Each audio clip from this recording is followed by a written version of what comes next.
चारोटी तुलसी पत्र एही जगार रखिदिंतु ग्यारंटी देउची से नारी राति दिन रूम को डाकिब जहाँ चाहिए ताहा करिब। हाँ फ्रेंड्स, जदि आपण सुंदरी सुंदरी झील को पटेइबा को चाहूचंती, सुंदरी पड़िशा घर भाउज को पटेइबा को चाहूचंती, ताठारु निजर मन मुताबक काम हासिल करने को चाहूचंती, तेबे आजिर एही भिडियोटी आपणकर इच्छा को पूरण करिब। कारण आजिर एही भिडियोटी रे मु आपनको शिखेइबी चारोटी तुलसी पत्र साहाय्य झील पटेइबा पई वशीकरण विद्या, जार प्रयोग रे आपण केउं भी कुंवारी झील बा विवाहिता नारी को अति सहजरे पटेई पारिबे, ताठारु निजर मन मुताबक काम हासिल करि पारिबे। एही वशीकरण करिबा पई आपनको कौनसी प्रकार मंत्र तंत्र करने पड़बनी किंबा किछि भी पैसा खर्च करने पड़बनी। केवल चारोटी तुलसी पत्र एही जगारे रखिबार अछि, तापर देखिबे चमत्कार। जेमिति आपण एपटे एही वशीकरण करिबे, सेपटे सेही समय ठारू से झील बा नारी आपणक आड़को आकर्षित हेबाकु लागिबो। राति दिन आपणक कथा भाबिब, जेपर्यंत आपणक पाखकु आसिनी, आपणक सहित संपर्क रखिनी, सी खाली छटपट हेबो। नमस्कार फ्रेंड्स, ओडिया फंडा चैनल को आपण मानकु स्वागत। केते थर एमिति हेइथाय कि आपण जेउ झील को भल पाउचंती से झील आपण को भल पाइनी, आउ आपण ता पछरे गोड़े गोड़े थकी गलेनी, निजर सबु समय सारी सारिलेनी, किंतु से झील आपण को भल पाउनी, अन्य काहा को भल पाउची, आउ आपण से झील को पाइबा को चाहूचंती, ता बिना बंची पारिबेनी भाबुचंती। एही परि परिस्थिति रे आपण वशीकरण करि पारिबे।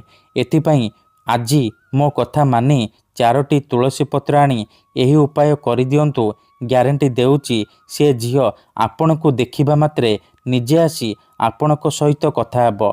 आपणक प्रेम रे एमिति दीवानी हेइजिबो कि आपण को छाड़ी गोटे मुहूर्त भी रही पारिबनी।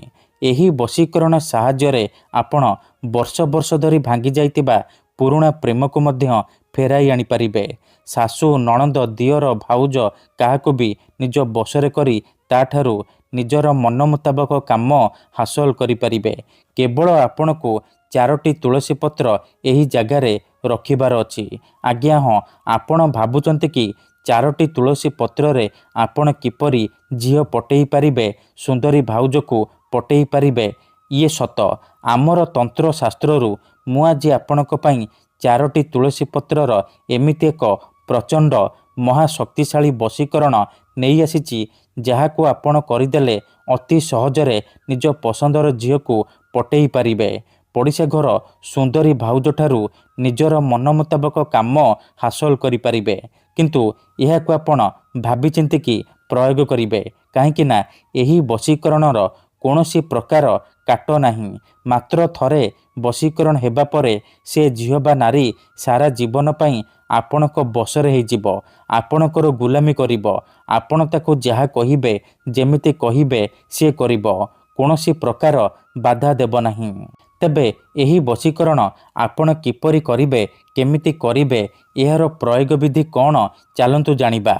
विधिटी जानिबा पूर्वरु जदि आपण आम चैनल को प्रथम थर आसीचंती, तेबे दयाकरी चैनल को सब्सक्राइब करी पाखरे थिबा बेल आइकन को मध्य दबाई दियंतु, जहा द्वारा आमे जेउ भी वीडियो अपलोड करिबु सर्वप्रथमे आपण देखि पारिबे, आउ तार लाभ पाई पारिबे।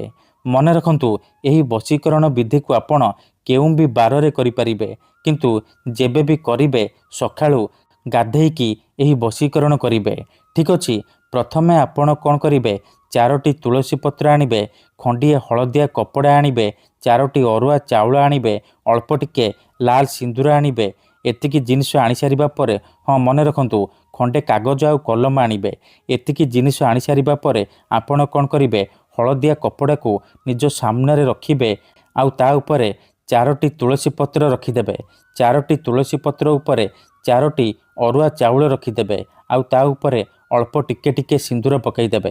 एतिकी करि सारिबा परे जो कागज आनिछंती, से कागज रे सेई झील बा नारीर नाम लिखिबे, जहाको आपण ବଶରେ କରିବାକୁ ଚାହୁଁଛନ୍ତି। ତାପରେ ସେ କାଗଜକୁ ମଧ୍ୟ ହଳଦିଆ କପଡ଼ା ଉପରେ ରଖିଦେବେ। ଏତିକି କରିସାରିବା ପରେ ସେ ହଳଦିଆ କପଡ଼ାକୁ 3ଟି ଗଣ୍ଠି ପକେଇକି ବାନ୍ଧିଦେବେ। ସେ ଗୋଟିଏ ପୁଟୁଳି ହେଇଯିବ।